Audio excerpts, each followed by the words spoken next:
نحمدہ و نصلی علی رسولہ الکریم اما بعد۔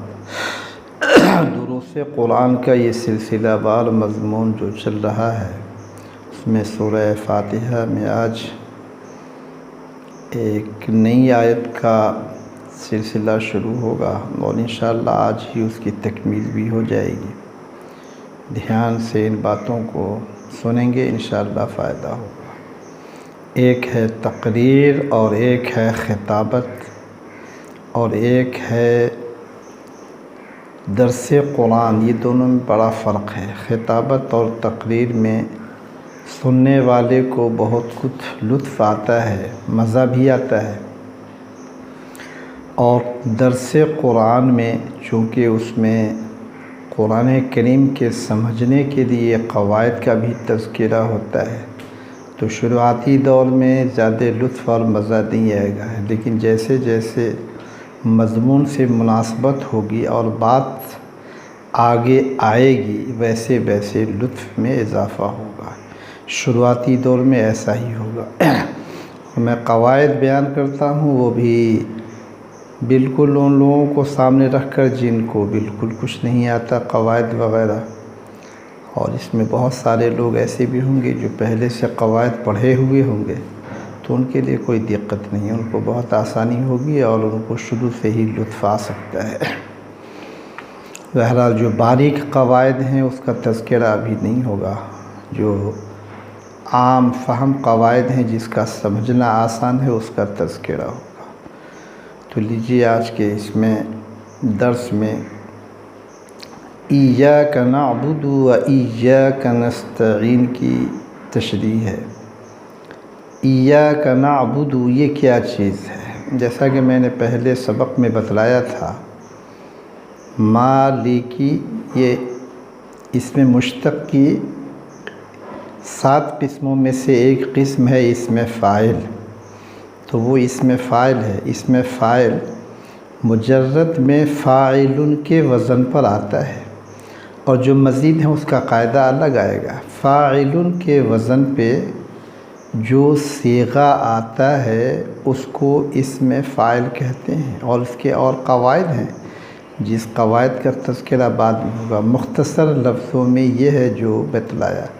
تو مالک یہ اسم کی 3 قسموں میں سے جو ایک قسم ہے اسم مشتق۔ اسم مشتق اسے کہتے ہیں جو دوسرے اسم یا فعل سے نکلا ہو اور اس سے بھی دوسرے نکلے، اسم وغیرہ نکلے، اس کو اسم مشتق کہتے ہیں۔ اور جامد اسے کہتے ہیں جو نہ کسی سے نکلا ہو اور نہ اس سے کوئی صیغہ بنے، اور مصدر اسے کہتے ہیں جو تو خود دوسرے سے نہ بنا ہو نہ نکلا ہو لیکن اس سے صیغے نکلتے ہوں۔ یہ تشریح بعد میں بھی آئے گی، تو اب یہ بات پہلے گزر چکی ہے۔ تو مالکی یہ اسم مشتق کی قسم اسم فاعل ہے، یہ ہے۔ اور یوم یہ اسم جامد ہے۔ یوم کے معنی دن کہتے ہیں۔ تھوڑی سی تشریح پہلے گزری تھی کہ کبھی کبھی یوم نہار کو بھی بول دیتے ہیں، اور کبھی کبھی رات دن دونوں کو ملا کر کے یوم کہا جاتا ہے۔ البتہ لیل خاص ہے صرف رات کے لیے، اور نہار خاص ہے صرف دن کے لیے، لیکن اکثر و بیشتر یوم بھی رات و دن کے علاوہ فقط دن کے لیے بھی اس کو استعمال کیا جاتا ہے۔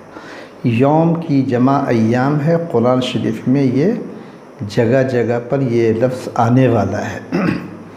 تو یہ یوم اسم جامد ہے، یہ خود کسی دوسرے اسم یا فعل یا مصدر سے نکلا نہیں، اور اس سے کوئی دوسرا اسم بنتا نہیں، تو یہ اسم جامد ہو گیا۔ اور دین یہ اسم مصدر ہے، دانا یہ دینوں سے، جزا کے معنی میں، جیسا میں نے پہلے سبق میں جزا کی تشریح کیا تھا۔ تو مالک اسم مشتق فاعل کی قسم اسم مشتق کی قسم فاعل ہے، اسم فاعل ہے، اور یوم اس میں جامد ہے اور دین اس میں مصدر ہے۔ تو اس طرح یہ تین کی تعلق سے بات ذہن میں رہے۔ اب آئیے اس کو سمجھنے کے لیے جو آگے لفظ ہے ایاک نعبد، اس میں کیا ہے؟ ایاک اسم کی بہت ساری قسمیں ہیں، اس میں سے ایک قسم کو اسم ضمیر بھی کہتے ہیں، اسم ضمیر بھی کہتے ہیں۔ اسم ضمیر کسے کہتے ہیں؟ ضمیر کے لغت کے اندر معنی پوشیدگی کے آتے ہیں، یعنی جس کا تذکرہ صراحت کے ساتھ پہلے آ چکا ہے، پوشیدگی کے ساتھ اس کے طرف ایک طرح اشارہ کر دیا جائے، یہ ضمیر کا کام ہوتا ہے۔ ضمیر کی بہت لمبی تقسیم ہے، 72 قسمیں ہیں، اس میں سے ہمارے سامنے جو ہے ایاک ایاک، یہ دو ضمیر ہے، اس کو ضمیر منصوب منفصل کہتے ہیں۔ منصوب منفصل، منصوب کا مطلب یہ ہے کہ وہ یا تو مفعول بنے گا یا مفعول کی جگہ کوئی چیز بھی ہو۔ فعل کے لیے 3 باتیں ہمیشہ ذہن میں رہنی چاہیے، پہلے بھی یہ تذکرہ آیا ہے۔ فعل کسے کہتے ہیں؟ فعل اسے کہتے ہیں، اس کلمہ کو کہتے ہیں جس کے نسبت فاعل کی طرف ہو۔ کوئی اس میں فاعل الگ ہے اور یہ فاعل الگ ہے۔ فاعل کہتے ہیں ہر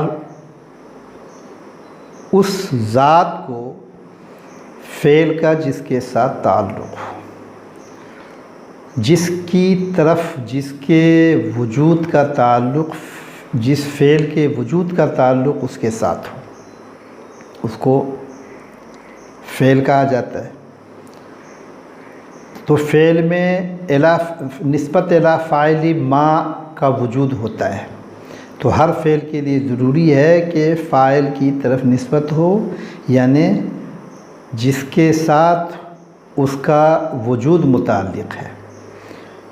جیسے کہ یہاں پر ہے ایاک نعبد، عبد اس کا فعل ماضی ہے، یعبد فعل مضارع ہے۔ فعل ماضی ہوں کہ مضارع ہوں، ان کے 14 صیغے ہوتے ہیں۔ یہ پہلے قاعدہ آ چکا ہے کہ ماضی کسے کہتے ہیں اور مضارع کسے کہتے ہیں۔ یہاں پر نعبد یہ فعل مضارع ہے، عبد فعل ماضی ہے، یعبدو کے گردان میں اخیر میں جا کر کے 14 صیغے میں اخیر میں یہ آتا ہے نعبدو، اس کے پہلے آتا ہے اعبدو۔ اس کو کہتے ہیں صیغہ متکلم۔ بات کرنے والے کا جس فعل سے پتہ چلے، یعنی جس فعل میں جو فعل کے وجود کی نسبت ہو رہی ہے جس ذات کی طرف، جس کو دوسرے لفظوں میں فاعل کہیں گے، وہ فاعل متکلم ہو، گفتگو کرنے والا، بات کرنے والے کو فاعل یہ متکلم کہتے ہیں۔ تو اب یہاں پر ترجمہ ہو جائے گا، اس کو دیکھیے پھر آگے دیکھیں گے۔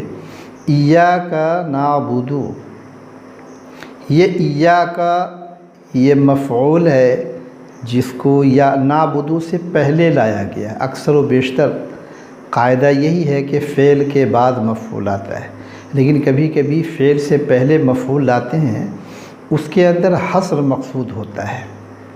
حصر کا مطلب ہے کہ اس عمل کو خاص کر دینا مفعول کے ساتھ۔ اگر مفعول کو مقدم کریں گے تو فعل کو مفعول کے ساتھ خاص کر دینا۔ یہاں ترجمہ ہو جائے گا ایاک نعبد، ہم تیری ہی عبادت کرتے ہیں۔ تو یہ تیری ہی عبادت کرتے ہیں، یہ ایاک تیری ہی، یہ ایاک کا ترجمہ ہے جو فعل سے پہلے آنے کی وجہ سے ہے۔ اور نعبد جو فعل ہے یہ جمع متکلم کہلاتا ہے، جمع متکلم۔ اس میں 2 یا 2 سے زیادہ کے ہونے کا احتمال ہوتا ہے، یعنی اس میں فاعل 2 ہوگا یا 2 سے زیادہ۔ تو ہم عبادت کرتے ہیں، نعبدو کا ترجمہ، اور ایا کا پہلے آ گیا تو ہم تیری ہی عبادت کرتے ہیں۔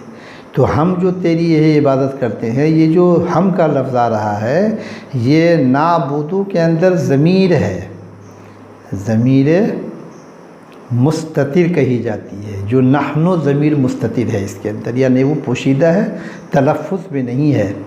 تو اس نعبدو میں جو ضمیر ہے اس کا ترجمہ ہو رہا ہے کہ ہم ہی، ہم کا ترجمہ، ہم تیری ہی عبادت کرتے ہیں، ایاک کا ترجمہ، اور دونوں کو ملا دیا، ہی کا ترجمہ مفعول کو پہلے لانے کی وجہ سے ہوا۔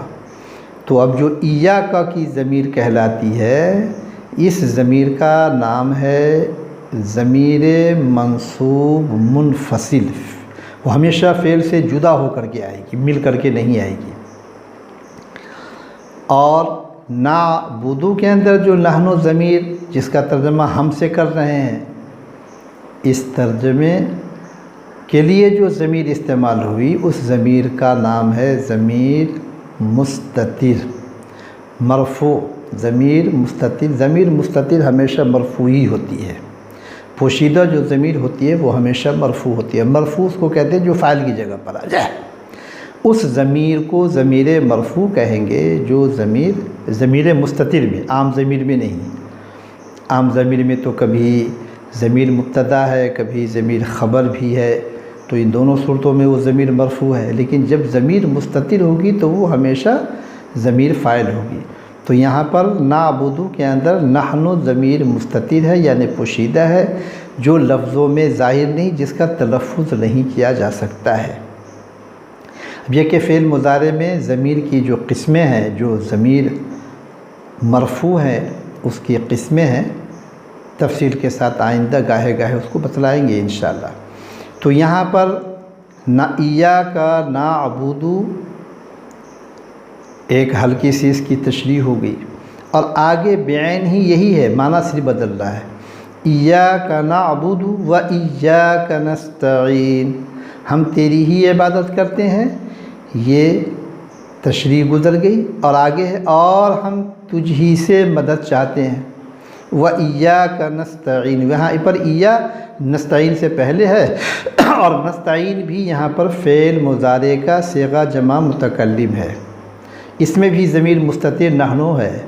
اب یہاں پر جو ہم تجھ ہی سے مدد مانگتے ہیں، ہم تجھ ہی سے مدد طلب کرتے ہیں، تجھ ہی سے مدد چاہتے ہیں، یہ استعانہ اس کا فعل ماضی ہے، واحد مذکر غائب، اور جو فعل ماضی میں جمع متکلم ہوگا وہ استعانہ ہوگا۔ استعانہ سے آخر میں استعانہ، جیسے نعبدو میں صیغہ جمع متکلم فعل مضارع میں نعبدو اخیر والا ہے، اور واحد یہ فعل ماضی میں جو اس کی جمع متکلم بنے گا وہ عبدنا۔ عبدنا وہاں نعبدو واحد یہ فعل مضارع میں جمع متکلم، اور ماضی میں عبدنا، اور نستعین یہ فعل مضارع میں جمع متکلم، اور واحد یہ ماضی میں استعانہ، نستعین استعانہ۔ استعانہ کا ترجمہ ہو جائے گا ہم نے مدد حاصل کیا، جیسے عبدنا کا ترجمہ ہوگا ہم نے عبادت کی، اور نعبدو کا ترجمہ ہو رہا ہم عبادت کرتے ہیں یا کریں گا، کہ بھی یہاں پر کرتے ہیں کا ترجمہ ہے۔ فعل مضارع کے اندر دو زمانے پائے جاتے ہیں، مستقبل بھی اور حال بھی، لیکن بیک وقت دو نہیں ہوتے ہیں، کوئی ایک ہی ہوتا ہے۔ اور نستعینو کے اندر بھی فعل مضارع کے اندر وہی ترجمہ ہے، استعانہ کا ترجمہ ہے اس نے مدد حاصل کیا، یہ صیغہ واحد مذکر غائب، اور استعانہ جمع متکلم میں ہم مدد چاہتے ہیں، استعانہ ہم مدد چاہتے ہیں، تو استعانہ اس نے مدد چاہے، اس کا صیغہ 14 اسی طریقے سے گزرے گا۔ اب یہاں پر ایاک نستعین کا ترجمہ ہم تجھ ہی سے مدد چاہتے ہیں، یہ پوری تشریح ہلکی سی ہو گئی ہے۔ اب اس کو لے لیجیے تشریح کے اندر مزید، جب بندہ نماز میں اس کی تلاوت کرتا ہے، چونکہ نماز کے لیے یہ لازم ہے، اور پہنچتا ہے جیسا کہ پہلے گزر چکا ہے مسلم شریف کی روایت میں کہ پہلی آیت پر اللہ تعالیٰ کیا فرماتے ہیں، دوسری آیت پر کیا فرماتے ہیں، تیسری پر کیا فرماتے ہیں، یہ ایاک نعبد و ایاک نستعین پر جب بندہ پہنچتا ہے، اس کی تلاوت کرتا ہے، تو اللہ تبارک و تعالیٰ فرماتے ہیں ھذا لی ولعبدی۔ اب تک جو کچھ بھی پہلے کہا تھا وہ صرف اللہ کی شان کبریائی، اللہ کی شان الوہیت، اللہ کی حمد و ثنا میں کلام تھا، اور بندے سے اس کا کوئی تعلق نہیں تھا۔ اور یہاں اللہ تعالیٰ فرماتے ہیں کہ ھذا لی ولعبدی، یہ میرے لیے ہے، یعنی اس میں اللہ تعالیٰ کی ایک طریقے سے شان، اللہ کی بڑائی بھی بیان کی جا رہی ہے کہ عبادت کے لائق صرف اللہ کی ذات ہے۔ اے اللہ، ہم تیری ہی عبادت اس لیے کرتے ہیں کہ اس میں اللہ کی شان کبریائی کا تذکرہ ہے، اور نستعین میں و ایاک نستعین میں بھی یہ چیز ہے۔ تو اللہ تعالیٰ فرماتے ہیں ھذا لی، یہ میرے لیے ہے، ولعبدی، اور میرے بندے کے لیے ہے۔